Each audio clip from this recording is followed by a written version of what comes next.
Dans l'épisode précédent, Caris était très en colère car j'ai encore enculé le scénario de ce dernier. Il mit donc fin à l'épisode à coup de claquement de 7 et voulait me taper. Mais c'est alors que Cortex débarqua tel un super-héros pour me sauver et Luisac c'était lui le plus à plaindre dans cette histoire. Et de toute façon, il n'avait pas à taper son meilleur ami, ce qui énerva Caris, affirmant que c'était lui qui avait le scénario le plus à chier. La tension est palpable. Qui de ces deux héros ont raison? Vous le saurez très bientôt. Genre maintenant en fait. Mec, ce qui t'est arrivé c'est de la merde. N'oblige pas à te détruire avec maintenant. Tu crois que tu me fais peur? Tu connais réellement la puissance du claquement de 7? Écoutez, je sais que vous avez un passé difficile, mais on n'est pas obligé d'en arriver là. Ouais qu'au fond, quand j'y pense, Medra mon sang qu'il est bien enculé. Tu crois que t'as un passé difficile toi? Tu crois qu'il m'a pas s'enculé avec son scénario de la dernière fois? J'ai passé 10 années d'études en scénariste moi, et je me retrouve avec un mouvement pareil. Donc je fais quoi là? Ouais, mais moi il a malaisé ma femme. Aimez-vous? Vous êtes attiré par une force diabolique qui vous force à être méchant. La pesanteur.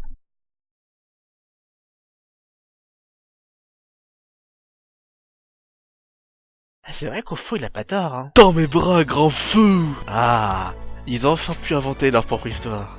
Suite à cette histoire, Caris et Cortex sont devenus PD, figure heureux et ayant beaucoup d'enfants. Fin. Enfin, pas fin de l'histoire, mais... Enfin, c'est la fin de l'histoire, mais c'est pas fin d'épisode, parce que ça commence. Enfin, c'est la fin. C'est la fin de cette partie. Donc fin. Eh, salut à tous les loulous. On se retrouve aujourd'hui pour un autre podcast. Ouais! Je sais pas si vous avez remarqué, mais il existe différents types de début. On a le début sans image. On pense que c'est la fin, alors que non, c'est le début. Ensuite, on a le début. Non, tu fermes ta gueule et tu commences l'épisode. Ok, pardon, Caris, pardon. Donc, donc je disais. Au début, quand tout a commencé, il n'était encore qu'une minorité. Personne ne se préoccupait d'eux. Ils se fondaient dans la masse. Totalement invisibles aux yeux de la société. À la télé, ils étaient sans importance. On parlait d'eux sur des chaînes peu connues. Rien de grave sur le moment. Et puis un jour, je décida de regarder un documentaire sur eux. Les fans de Joule.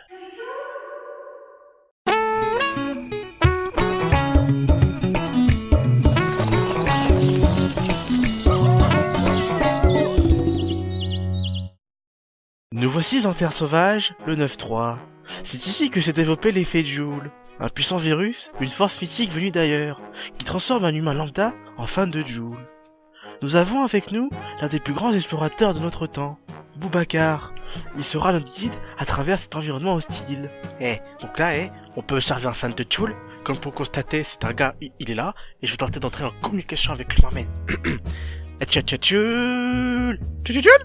Et maintenant, je vais vous montrer ce qu'il faut pas faire en présence d'un fan de Joule. Tel que vous voyez, il est seul, mais n'en faites pas, il est accompagné.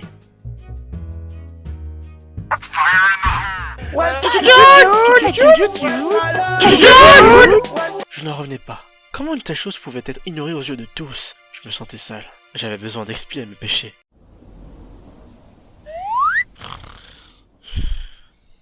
Mon père, quoi? J'ai péché. Qu'y a-t-il, mon fils? Je sens un grand déséquilibre dans la force.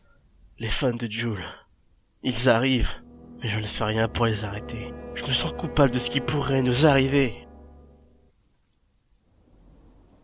TG, mon fils. Dieu te pardonne. Va, maintenant. Rien ne sera bouleversé. Tu peux errer tranquillement.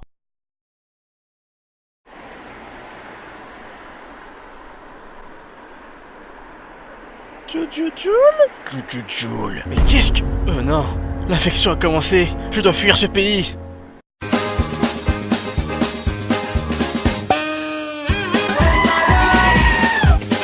On m'appelle...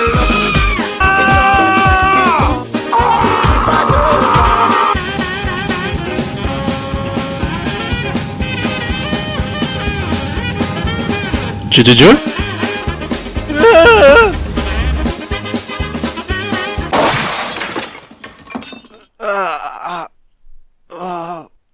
Mon dos. Comment se fait-il que tous les pays du monde se soient fait contaminer par la Joulite?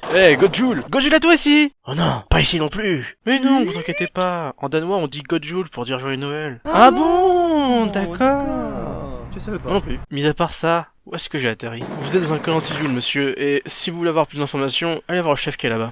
Bonjour, où sommes-nous? Et qui êtes-vous? Il s'agit du camp de réfugiés anti-Joule du Danemark. Et j'en suis le chef. Ah, c'est parfait. J'ai eu la chance de tomber ici et de vous trouver quand même. En même temps, les scénaristes n'avaient pas d'idée sur la façon d'introduire cet endroit. T'as un problème avec ça? Tu veux que l'on discute? Comme je l'ai dit, il s'agit d'un camp de réfugiés. Et si ce camp venait à tomber, alors l'humanité serait perdue. Mais pourquoi perdue? C'est le dernier camp debout? Non, mais c'est le plus grand des camps. Il y a des petits camps éparpillés à travers le monde, mais ils sont pas assez forts pour tenir comme nous. Et de plus en plus de ces derniers tombent aux mains des fans de Duel, sans compter le nombre de fans qui augmente de jour en jour. C'est pour ça qu'il faut un remède, et au plus vite. Vous avez des pistes? Oui. Il existe un homme capable de nous aider. Nous essayons d'entrer en communication avec lui, mais en vain. Nous ne savons pas non plus où il est, et c'est compliqué. Pourrais-je avoir plus d'infos? Je compte bien vous aider. Cet homme a un nom. Pascal le grand frère. Voici une photo de lui. Quoi? Lui? Mais son job c'est d'éduquer les gosses. Oui, mais à ce temps perdu, c'est un chercheur, et il a fait ses preuves. C'est notamment lui qui a trouvé le vaccin contre le paludisme et le paroxysme. Le paroxysme? Tout à fait. C'est quand on décide de faire des pranks de mauvaise qualité. Ne vous inquiétez pas, je vais le trouver.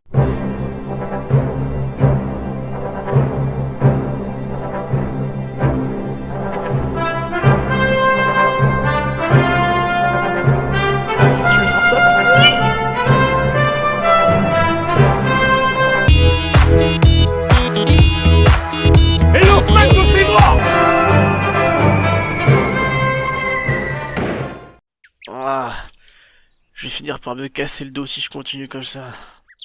Bon, voyons voir cette maison.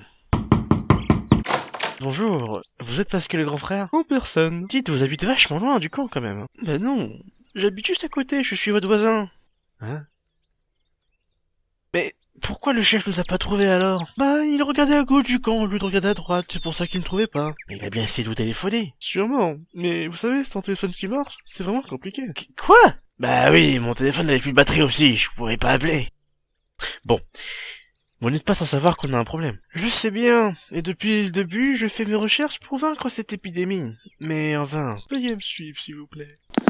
J'ai pu capturer un fan de Duel, et toutes mes tentatives pour le guérir échouent une à une, et ça m'énerve. Allez toi, ça dégage.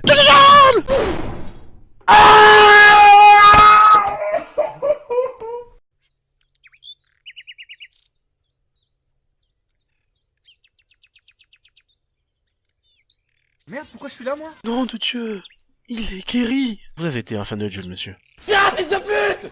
Mort! Je sais que ça peut être frustrant. M'en bats les couilles! Ferme-la! La voilà la solution. Il faut leur faire une roulade et les mettre dans une poubelle pour les purifier. Nous sommes sauvés. Il faut que tout le monde soit informé. Je m'en charge. Chef, le camp se fait attaquer. Les fans de Duel arrivent. Il ne manque pas un moment pour se remarquer cela, décidément. Bien, préparez-vous. Il est temps de leur montrer l'hospitalité danoise.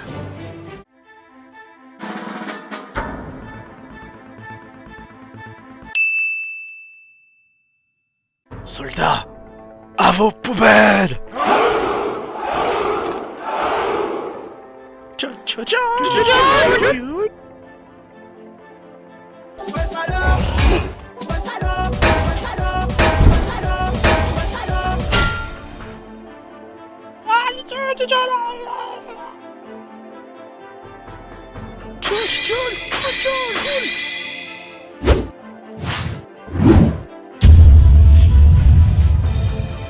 Dinsey, l'assaut.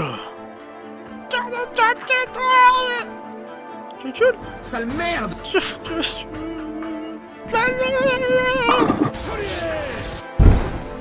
Ace. Easy! Le combat a été difficile, mais nous avons gagné. Le camp du Danemark a pu alerter le monde entier. Chaque partie de ce monde a pu éradiquer les fans de Duel en appliquant la technique. De ce fait, j'ai pu retourner chez moi pour me reposer après tout ça. Du moins, c'est ce que je croyais. Ah, enfin chez moi. Hein? Quoi? Toi? Mais... Non! Ah! Et je me suis fait enculer.